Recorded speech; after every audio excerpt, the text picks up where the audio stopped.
بسم اللہ الرحمن الرحیم. ناظرین، سیاسی پروگرام کے ساتھ میں ہوں شمشاد ماگٹ. ناظرین، آزاد کشمیر میں بھی تبدیلی کی ہوائیں بہت تیز ہو گئی ہیں، بلکہ آندیاں چل پڑی ہیں. کہا جا رہا ہے کہ انوار سرکار جو ہے بس دنوں کی مہمان ہے. اسٹوڈیو میں میرے ساتھ موجود ہیں جناب یاسر عارف صاحب. یاسر عارف صاحب، میں آپ سے یہ جاننا چاہوں گا کہ میں نے سنا ہے، بلکہ یہ خبریں عام ہیں کہ انوار سرکار کی تبدیلی کے لیے ایک تو مسلم لیگ نون میں بڑی پھوٹ پڑ گئی ہے. تو جب مسلم لیگ نون میں اگر پھوٹ پڑ گئی ہے تو مسلم لیگ نون اور پیپلز پارٹی نے مل کے تو اس کا دھڑن تختہ کرنا تھا. تو اگر مسلم لیگ نون میں پھوٹ ہے تو پھر اس کا دھڑن تختہ کیسے ہوگا؟ انوار سرکار تو پھر اور مضبوط ہوگی. ماگٹ صاحب، آپ بالکل درست بات آپ نے کہی. جو نون لیگ اور پیپلز پارٹی ہیں اس وقت وہ اپنی بے تدبیری اور اپنی حکمت عملی درست نہ ہونے کی وجہ سے روز بروز انوار سرکار کی اس مضبوطی کا باعث بن رہی ہے. انہیں آکسیجن دے رہی ہیں ان کی گورنمنٹ کو. حقیقت میں انوار سرکار پچھلے تقریباً 1-1.5 ماہ سے عملاً اپنا وجود کھو چکی ہے، لیکن اس کو آکسیجن جو مل رہی ہے وہ صرف اور صرف ان دونوں پارٹیز کی اپنی جو چپکلش ہے اس میں دونوں پارٹیز یہ چاہ رہی ہیں کہ پرائم منسٹر شپ ہمیں ملے. نون لیگ کے صدر شاہ غلام قادر وہ یہ سمجھ رہے ہیں کہ شاید میرے لیے زندگی کا آخری موقع ہے اور اس وقت اگر مجھے چانس نہ ملا تو پھر کبھی نہیں ملے گا. تو وہ وزارت عظمیٰ کے حوالے سے خود اپنی لابنگ میں لگے ہوئے ہیں. پیپلز پارٹی کے اندر اسی طرح 3 کینڈیڈیٹس ہیں جو اپنے لیے لگے ہوئے ہیں. اب ان دونوں کو میں سے کوئی بنتا ہے، کب بنتا ہے کب نہیں بنتا یہ چیز رہی دور، لیکن ان کی آپسی چپکلش کا جو وقتی طور پہ فائدہ ہو رہا ہے وہ انوار سرکار کو ہو رہا ہے، اور وہ جسے 1-1.5 ماہ پہلے گھر چلے جانا چاہیے تھا وہ ان کی وجہ سے آکسیجن لے رہی ہے. تو سچ یہ ہے، یہ دونوں یہ چیز جانتے ہیں کہ انوار الحق کا جو مزاج، ان کی جو شخصیت، ان کی جو ذہنیت ہے وہ اس نے جتنی تقویت پانی ہے اتنا انہیں جو ہے دیوار کے ساتھ لگانا ہے، چاہے پیپلز پارٹی ہو چاہے مسلم لیگ نون ہو.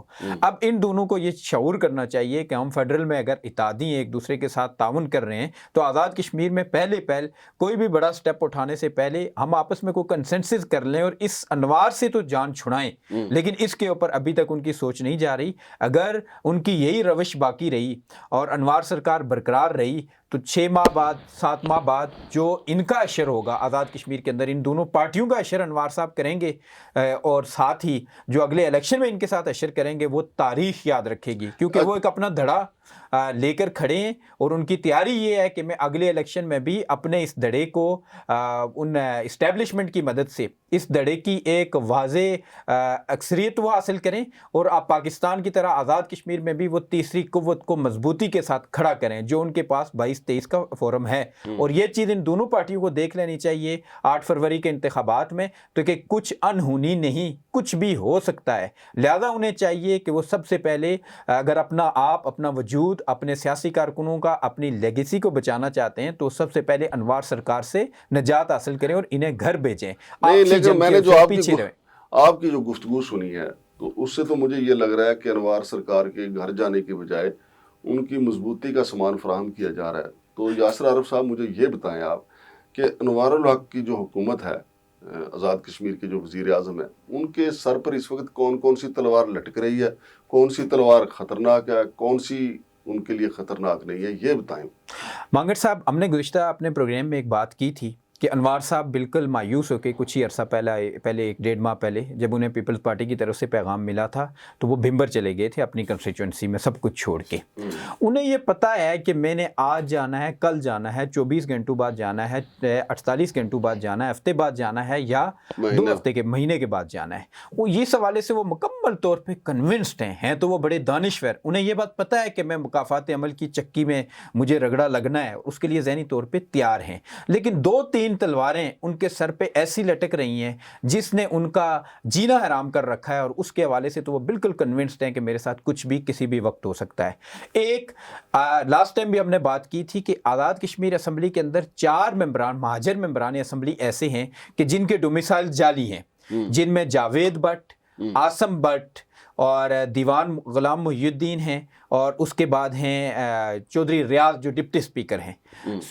یہ چاروں لوگ ایسے ہیں کہ جن کے بارے میں عدالت کے اندر اوپن کورٹ میں عدالت کی طرف سے یہ کہا جا چکا ہے کہ ان کی ڈومیسائل جعلی ہیں. لیکن انوار سرکار نے یہاں پہ مینیج کر رکھا ہے. انہوں نے اپنے لنکس لگا کر یہ کہا کہ میری حکومت گر جائے گی اگر یہ 4 لوگ نااہل کر دیے گئے. تو انہوں نے بہت ہی اس کے اوپر ریکویسٹ کر کے تو یہاں سے عدالت سے 1 ماہ لیا.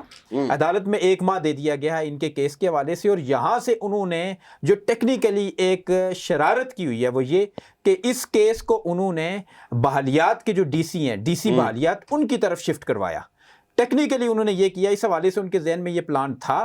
تو ڈی سی بحالیات جو تھے پہلے وہ انوار صاحب کے حوالے سے کوئی بہت شاید ان کے ساتھ وہ اچھے نہیں تھے, یا ان کاموں کی جو بلیک اینڈ وائٹس کے اوپر وہ پردہ نہیں ڈال سکتے تھے, حکم نہیں مان سکتے تھے. تو انوار صاحب نے انہیں اپنے منصب سے ہٹا دیا تھا. وہ الیکشن اپنے ٹریبیونل میں سے ہوتے ہوئے عدالت میں ان کا کیس جاری تھا کہ مجھے غلط طریقے سے ہٹایا گیا ہے. ادھر انوار صاحب نے جو نئے ڈی سی بحالیات لائے تھے ان سے یہ کام لینا چاہتے تھے کہ یہ کیس ان مہاجرین کا جو ان کی طرف جائے تو وہ ان کے ڈومیسائلز کو جعلی ثابت کرنے کے حوالے سے اس پرسپشن کو دور کر دیں اور یہ کہہ دیں ان کے جعلی کو اصلی ثابت کر دیں. لیکن یہ ان کی یہ سازش, ان کی یہ کوشش کامیاب نہ ہو سکی. جو ڈی سی بحالیات انہوں نے فارغ کیے تھے انہوں نے اعلیٰ عدالت کے ذریعے واپس اپنی بحالی حاصل کر لی. اب ڈی سی بحالیات وہ ہیں جنہیں انوار صاحب نے دیوار کے ساتھ لگایا تھا. تو وہ اب ان سے انہیں یہ توقع نہیں کہ ان 4 ممبران اسمبلی کے حوالے سے میں کوئی فیصلہ اپنی مرضی کا لے سکتا ہوں. پھر انہوں نے یہ عدالت کی طرف سے انہیں جو ہے نا ان 4 ایم ایل ایز کو 1 ماہ دے دیا گیا ہے. 1 ماہ کے بعد دیکھتے ہیں کہ پھر عدالت ان کے اوپر کیا فیصلہ دیتی ہے. پہلی تلوار یہ ان کے اوپر لٹک رہی ہے کہ اگر یہ 4 لوگ نااہل ہو جاتے ہیں تو انوار سرکار دھڑم کر کے نیچے گر جائے گی, جس کے حوالے سے انہوں نے خود یہ بات کہی ہے. بہت شکریہ یاسر عارف صاحب. ناظرین, آپ نے کشمیر کے حوالے سے جانا کہ اس میں کوئی شک نہیں ہے کہ انوار سرکار کے لیے خطرات موجود ہیں, لیکن اللہ کا سسٹم ایسا ہے کہ جہاں کچھ خطرات ہوتے ہیں تو کچھ ایسے فیصلے بھی ہو رہے ہیں جو اس کے حق میں جا رہے ہوتے ہیں جس کے لیے خطرہ ہوتا ہے. جیسا کہ یاسر عارف صاحب نے بتایا کہ پیپلز پارٹی اور مسلم لیگ نون جو ہیں وہ وزارت عظمیٰ کی دوڑ میں ایک دوسرے کا گلا کاٹنے کے لیے دوڑ رہے ہیں.